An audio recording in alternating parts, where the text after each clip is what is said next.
आणि फक्त 100 जागावर आज भाजपा आहे फार तर, असं आमचं म्हणणं आहे.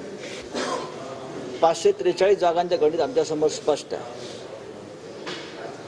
आणि आम्हाला पूर्ण विश्वास आहे की 2024ला या देशात आणि या राज्यामध्ये परिवर्तन होईल. आता राहिला विषय लोकांच्या मनात जो संशय आहे मतदान पद्धतीविषयी, EVM विषयी, तो आता हळूहळू लोकांपर्यंत तो विषय पोचला. ईडी आणि EVM. पश्चिम बंगालमध्ये ईडीच्या पथकावर काल हल्ला झाला. लोकांचा संताप असा उसळून यायला लागलेला आहे. उद्या EVMच्या बाबतीत सुद्धा जनता रस्त्यावर आली आणि अराजक माजलं तर त्याला जबाबदार आहे सरकार.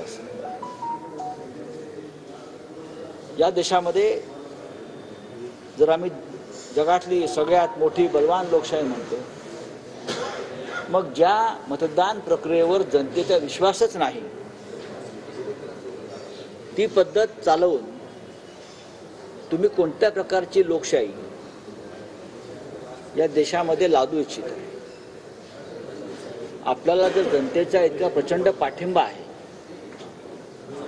भारतीय जनता पक्षाचे प्रमुख लोक माननीय प्रधानमंत्री यांना, मोदीजींना विष्णूचा 13वा अवतार मानतात. प्रभू श्रीरामांना घर देण्याची ताकद ह्यांच्यामध्ये असे ते सांगतात. मग तुम्ही यत्किंचित मतपत्रिकांच्या निवडणुकांना का घाबरता? आपण विष्णूचे 13वे अवतार आहात.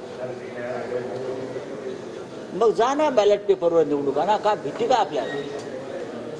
याचा अर्थ असा आहे की बॅलेट पेपरवर निवडणुका झाल्या तर आपल्याला 33 कोटी देव वाचवणार नाहीत आणि प्रभू श्रीरामी वाचवणार नाही. बॅलेट पेपरवर निवडणुका झाल्या तर भारतीय जनता पक्षाला ग्रामपंचायत आणि नगरपालिका निवडणुका जिंकता येणार नाही. अशा प्रकारचं वातावरण या देशामध्ये आज आहे. या देशामध्ये मोदींचं राज्य नसून EVMच्या माध्यमातून लादलेल्या हुकुमशाहीचं राज्य आहे हे आता स्पष्ट झालेलं आहे. आणि म्हणून आपल्यासारख्या महाशक्तिमान अशा राज्यकर्त्यांनी कोणतंही किंतु परंतु भीती न बाळगता मतपत्रिकेवर पुन्हा एकदा निवडणुका घ्यायला हव्यात, ही या देशाची मागणी आहे. जगामध्ये कुठेही EVM पद्धत आज नाही.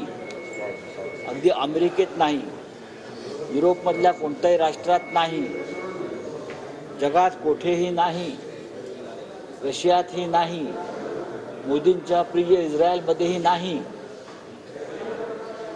मग भारतातच का? लोकशाही मराठी ऐका, पहा, जागरूक रहा.